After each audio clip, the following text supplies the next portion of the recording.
Di dalam khobar dijelaskan, ketika Allah yang Maha Luhur menghendaki untuk mencabut ruh seorang hamba mukmin, maka datanglah malaikat maut dari arah mulutnya untuk mencabut ruh darinya.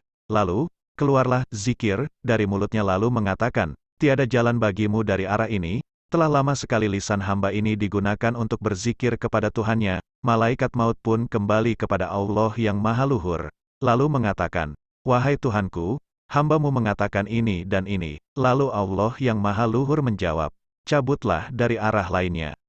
Malaikat maut pun datang dari arah tangan. Keluarlah, sodakoh.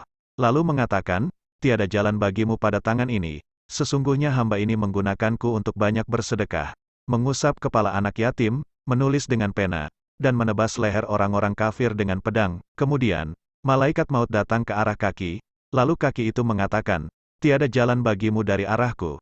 Sesungguhnya hamba ini menggunakanku untuk berjalan menuju sholat jamaah, menjenguk orang sakit, majlis ilmu, dan belajar. Malaikat maut pun datang ke arah telinga. Tiada jalan bagimu dari arahku. Sesungguhnya hamba ini menggunakanku untuk mendengar Al-Quran, azan, dan zikir. Malaikat maut pun datang ke arah kedua mata. Lalu kedua mata itu mengatakan, tiada jalan bagimu dari arah kami.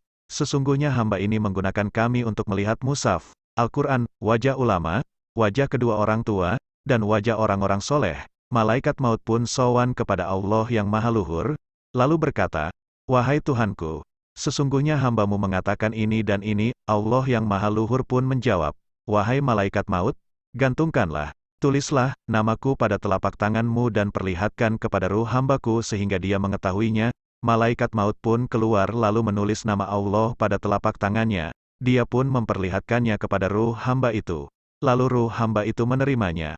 Lalu keluarlah ruh hamba itu karena berkah nama Allah. Maka hilanglah darinya pahitnya waktu naza, waktu terlepasnya ruh dari tubuh.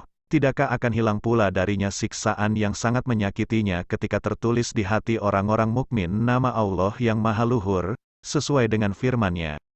Maka apakah orang-orang yang dibukakan Allah hatinya untuk menerima agama Islam lalu ia mendapat cahaya dari Tuhannya, sama dengan orang yang membatu hatinya? Az-Zumar 22. Tidakkah akan hilang dari orang-orang mukmin siksa dan kesulitan-kesulitan di hari kiamat? Jika memang hatinya terukir nama Allah, tentu saja akan hilang. Dalam khobar lain, dijelaskan, ada 5 perkara yang merupakan bisa mematikan dan 5 perkara lainnya adalah obatnya, yaitu dunia adalah bisa yang mematikan dan zuhud adalah obatnya, harta adalah bisa yang mematikan dan zakat adalah obatnya, perkataan adalah obat yang mematikan dan zikir kepada Allah adalah obatnya, seluruh umur adalah bisa yang mematikan dan taat kepada Allah adalah obatnya, dan semua bulan adalah bisa yang mematikan dan obatnya adalah bulan Ramadan. Dalam khobar lain dijelaskan, ketika seorang hamba jatuh pada waktu naza, waktu terlepasnya ruh dari tubuh, maka akan menyeru orang yang menyeru dari arah Tuhan yang Maha Pengasih. Tinggallah dia sehingga dia bisa istirahat sesaat. Ketika ruh telah sampai pada dada, maka orang yang menyeru itu berkata, tinggallah dia sehingga dia bisa istirahat sesaat. Begitu juga ketika ruh telah sampai pada kedua lutut dan pusar, orang yang menyeru mengatakan hal yang sama, dan ketika ruh telah sampai pada tenggorokan, datanglah seruan, tinggallah dia sehingga anggota tubuh sebagian berpamitan dengan sebagian lainnya. Lalu, mata satu berpamitan kepada mata lainnya, ia mengatakan, semoga kesejahteraan tetap terlimpahkan kepadamu sampai hari kiamat. Begitu pula halnya dengan kedua telinga, kedua tangan, kedua kaki, dan ruh pun ikut berpamitan kepada tubuh.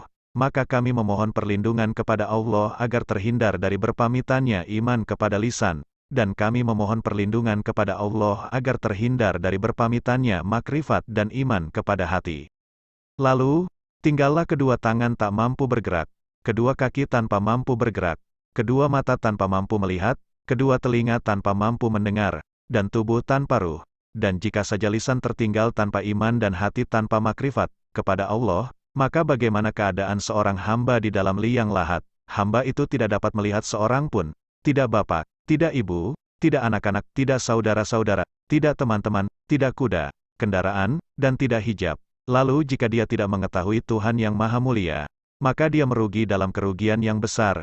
Imam Abu Hanifah berkata, waktu yang paling banyak merampas iman dari seorang hamba adalah waktu naza, waktu terlepasnya ruh dari tubuh. Semoga Allah menjaga kita dan kamu semua dari terampasnya iman. Wallahu a'lam bishawab.